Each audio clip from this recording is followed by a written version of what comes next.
हरे कृष्णा। कैसे हैं आप?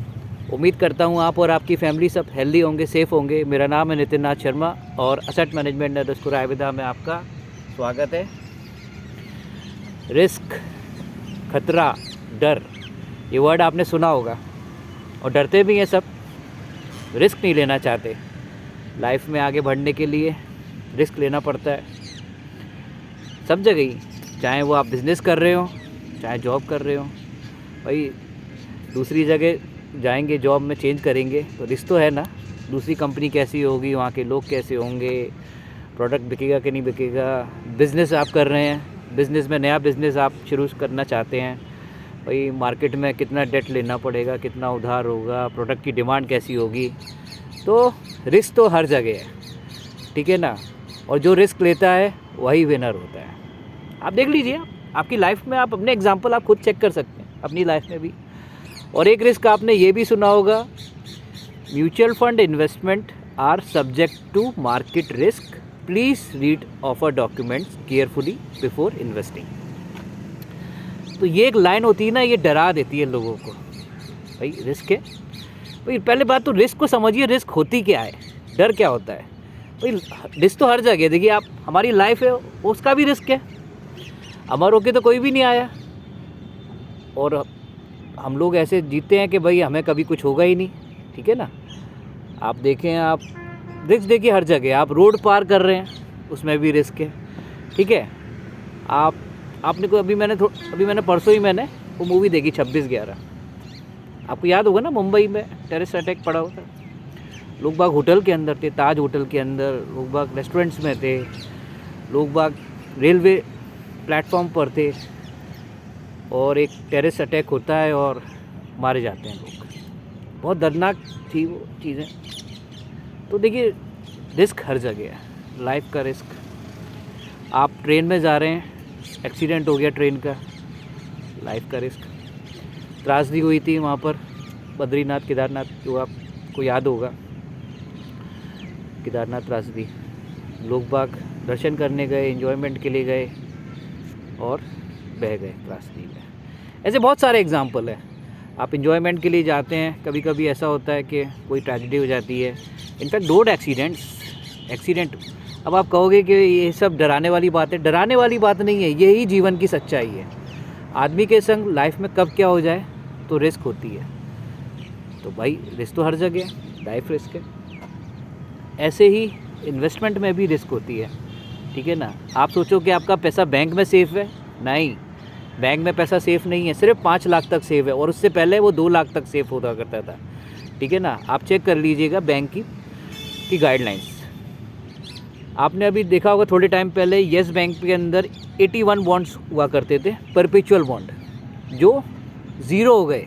ज़ीरो, बहुत से इन्वेस्टर का पैसा एकदम ज़ीरो हो गया।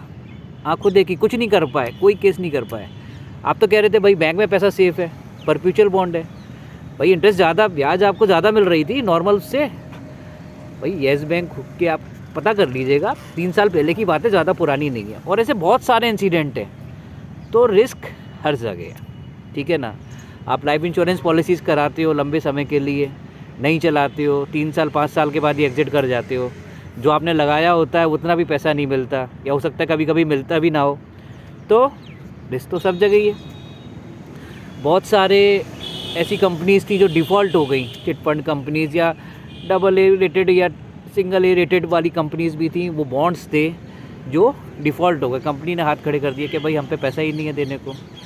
आपने तो भाई पैसा दिया कि भाई इन्वेस्ट किया वहाँ पर, कि भाई बॉन्ड के अंदर इन्वेस्ट करते हैं तो नॉर्मल बैंक FD से ज़्यादा रिटर्न आ जाएंगे, 3-4% ऊपर, 5% ऊपर।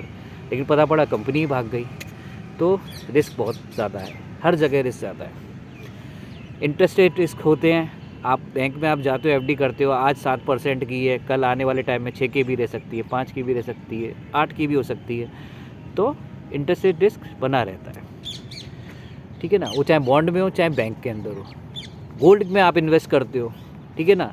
गोल्ड सबसे पसंदीदा सोना, ठीक है ना, लेडीज़ को बहुत पसंद होता है गोल्ड। लेकिन गोल्ड हमेशा बुरे टाइम में ही काम आता है। गोल्ड का आप देखेंगे रेट्स फ्लक्चुएट करता है वो भी, ठीक है ना। लेकिन जब अनसर्टेनिटी होती है, जब चारों तरफ बिल्कुल डर का माहौल होता है, तब गोल्ड के प्राइसेस ऊपर जाते हैं। फिर आप करते हैं रियल एस्टेट में इन्वेस्टमेंट, प्रॉपर्टीज़ में इन्वेस्टमेंट, तो उसके अंदर लिक्विडिटी रिस्क है। भाई आपने तो इन्वेस्टमेंट किया, आपको ही रहना तो है नहीं प्रॉपर्टी के अंदर जाके, आपने घर खरीदने के लिए, आपने रहने के लिए थोड़ी ना लिया, आपने एक इन्वेस्टमेंट के तौर से एक फ्लैट ले लिया या कहीं ज़मीन लेके जगह डाल दी। अब आपको इमरजेंसी हुई, आपके घर में कोई प्रॉब्लम हुई या फंड्स की ज़रूरत पड़ गई अचानक, या कहीं बच्चे को कहीं जॉब के लिए या क्या बोलते हैं कहीं XYZ कहीं भी आपको पैसों की ज़रूरत पड़ गई। अब आप कह रहे हैं भाई वो प्लॉट है उसको मैं बेच देता हूँ, या वो फ्लैट है उसको मैं बेच देता हूँ। पता पड़ा उस टाइम आपको वो फ्लैट ही नहीं बिका आपका, तो लिक्विडिटी रिस्क हो गई ना। आपको, आपके पास पैसा है, फ्लैट है, इन्वेस्टमेंट है, लेकिन आपको पैसा मिल नहीं रहा टाइम पे, और अगर मिल भी रहा होगा तो हो सकता है जो आपने ख़रीदा हो उससे भी नीचे रेट में मिल रहा हो। तो ऐसे बहुत सारे केसेस हैं, हुए हैं, होते आए हैं और आगे भी होते रहेंगे। अब हम बात करते हैं अपने प्यारे प्रोडक्ट म्यूचुअल फंड की। तो म्यूचुअल फंड में भी यही लाइन आती है, सब्जेक्ट मार्केट रिस्क। रिस्क है, मैं मानता हूँ, लेकिन आपके गोल के हिसाब से रिस्क है। आपको पैसा 20 साल बाद ज़रूरत है, 30 साल बाद ज़रूरत है, या 6 महीने बाद ज़रूरत है, या 2 साल बाद ज़रूरत है, या 5 साल बाद ज़रूरत है। हर चीज़ की आपके गोल के हिसाब से अलग अलग म्यूचुअल फंड में इन्वेस्टमेंट है, अपने अलग प्रोडक्ट हैं, अलग अलग स्कीम्स हैं। अब बच्चे को भाई बड़ा होना है, 20 साल बाद बड़ा होगा, उसको भाई हायर एजुकेशन के लिए सबसे ज़्यादा ज़रूरत वहाँ पढ़ने वाली है। इनफैक्ट बच्चों की शादी के लिए लोग इन्वेस्ट करते हैं। बैंक, पोस्ट ऑफिस में तो सिंगल डिजिट रिटर्न है, यहाँ पे म्यूचुअल फंड में आप इन्वेस्ट करोगे तो डबल डिजिट रिटर्न तो है ही। आप देख लीजिए, बुरे से बुरा फंड भी। दूसरी बात, म्यूचुअल फंड के अंदर अगर कभी आप शॉर्ट टर्म के लिए भी इन्वेस्ट करते हो तो हो सकता है कुछ प्रॉब्लम्स हुई हों, लेकिन कभी भी म्यूचुअल फंड का पैसा ज़ीरो नहीं हुआ आज तक। ज़ीरो, जो येस बैंक के 81 बॉन्ड और परपेचुअल बॉन्ड में ज़ीरो हो गया, वो कभी नहीं हुआ। जो आपका पैसा बहुत सी चिटफंड कंपनियां लेके भाग गई, सहारा जैसी कंपनी फ्रॉड कर गई, आपको तो पता ही है भाई, उसमें कोई नई बात तो नहीं बता रहा हूँ मैं। तो रिस्क है, लेकिन जो रिस्क को समझ लेता है और उसको सही गाइडेंस देने वाला होता है। भाई आप ऑपरेशन कराने जाते हो, डॉक्टर के पास जाते हो, तो रिस्क तो वहाँ भी है, डॉक्टर्स भी तो आपको फॉर्म पे साइन करा लेते हैं, ठीक है ना। अगर बच्चा भी पैदा हो रहा है, मैटर्निटी आप देखेंगे तो उस पर भी आपके साइन तो कराने ही होते हैं ना, गार्जियन के या फादर या जो भी होगा XYZ, ठीक है ना। वो अलग बात है कि कुछ होता नहीं है, लेकिन साइन तो आप कराते हो। तो वो रिस्क तो देखिए हर जगह, तो आप ये मत सोचिए कि रिस्क नहीं है, तो रिस्क के साथ चलिए और कुछ ये देखिए कि रिस्क हमारा कहाँ पर ज़्यादा है और कहाँ पे कम है। हमारे को आने वाले टाइम में, फ्यूचर के अंदर क्या हमको कौन सी चीज़ अच्छी पॉजिटिव रिजल्ट देने वाली है, जो हमारे गोल को अचीव करे। और इन्फ्लेशन, जो ये महंगाई है, सबसे बड़ा जो राक्षस जिसे बोलते हैं, महंगाई एक राक्षस की तरह ही है। आज से अगर 20 साल पहले चले जाएँ, 30 साल पहले जाएँ, तो महंगाई इतनी ज़्यादा नहीं हुआ करती थी। आज देखिए महंगाई बिल्कुल तेज़ी से बढ़ रही है। तो महंगाई, इन्फ्लेशन को बीट करने के लिए हमें कौन सी जगह इन्वेस्ट करना चाहिए, तो वो आप देखिए कि हमारे लिए गोल्ड बेटर रहेगा, रियल एस्टेट बेटर रहेगा, प्रॉपर्टी बेटर रहेगी, या इक्विटी, या म्यूचुअल फंड, या बैंक, या पोस्ट ऑफिस की, ठीक है ना। आप देखिए मुझसे ज़्यादा जानते हैं इंश्योरेंस पॉलिसीज़ हुई, लोग बाग तो इंश्योरेंस पॉलिसीज़ में भी इन्वेस्टमेंट कर देते हैं, ठीक है ना। कुछ नहीं किया कि भैया टैक्स फ्री रिटर्न्स के चक्कर में चलो इंश्योरेंस पॉलिसी ले लेते हैं। अब वो 20 साल बाद टैक्स फ्री रिटर्न हो रहा है और इन्फ्लेशन एडजस्टेड रिटर्न वो सेम ही है सबका सब, उसके अंदर क्या फ़र्क पड़ना है उसको। तो आप ये चीज़ सोचिए, आने वाला फ्यूचर को सोचिए, खर्चे सोचिए वहाँ पे कितने बढ़ जाएंगे। आज जो दवाइयाँ इतनी जो महंगी हो गई हैं, आने वाले टाइम में और महंगी होंगी, सस्ती नहीं होंगी। दूध आदि इतना महंगा हो गया है, आगे और महंगा होगा। दालें, सब्जी, आपका डेली का बजट, आपकी स्कूल की फ़ीस, तो इन सबको लेके आपको ध्यान में रखना है। तो रिस्क हर जगह है। Mutual fund investment are subject to market risk, इसीलिए बोला जाता है कि मार्केट रिस्क है। तो आप मार्केट में आपको एक गाइड करने वाला होना चाहिए जो आप रिस्क को समझा सकें। तो ऐसा नहीं है कि म्यूचुअल फंड में पिछले 20 सालों से मैंने खुद जॉब करी है, मैंने अपना वेल्थ क्रिएट किया, अपने क्लाइंट्सों का भी वेल्थ क्रिएट कर रहा हूँ, ठीक है ना। तो आप निश्चिंत होकर रहिए, म्यूचुअल फंड हमेशा रहेगा आने वाले टाइम में भी, और भी नई कंपनीज आएंगी, ठीक है ना। म्यूचुअल फंड ऐसा नहीं है कि अभी पैदा हो गया, पिछले 30 सालों से म्यूचुअल फंड, ठीक है ना। तो जिसने 10 रुपये की NAV आज भाई साहब लोगों की 1000 की NAV हो गई है, 500 की NAV हो गई है, कितने गुना हो गई है। आप ये देखिए 300 किसी की NAV, किसी की 100 हो गई है।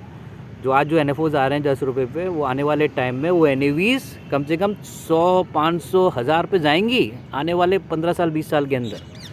तो आप इन्वेस्ट कीजिए धीरे धीरे म्यूचुअल फंड के थ्रू, और कोई डराए तो आप डरिए मत बिल्कुल भी।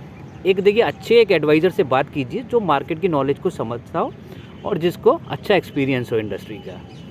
बाकी देखिए, डराने वाले डराते हैं, ठीक है ना, लेकिन चलने वाले सीधे चलते हैं।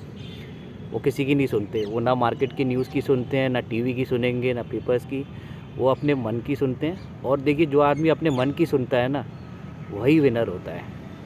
सही गलत दुनिया में बहुत सारी चीज़ें, हर तरह के लोग घूम रहे हैं, फ्रॉड करने वाले लोग भी घूम रहे हैं, लेकिन ये आपको जज करना है कि सामने वाला मेरे लिए आगे वेल विशर रहेगा कि नहीं रहेगा, मेरे हेल्प करेगा कि नहीं करेगा, मेरे बुरे समय में मेरे साथ रहेगा कि नहीं रहेगा। तो रिस्क हर जगह है, तो रिस्क को मैनेज कीजिए और डरिए मत, ठीक है ना। कहते हैं ना, जो डर गया मर गया ऐसा कुछ भी नहीं है।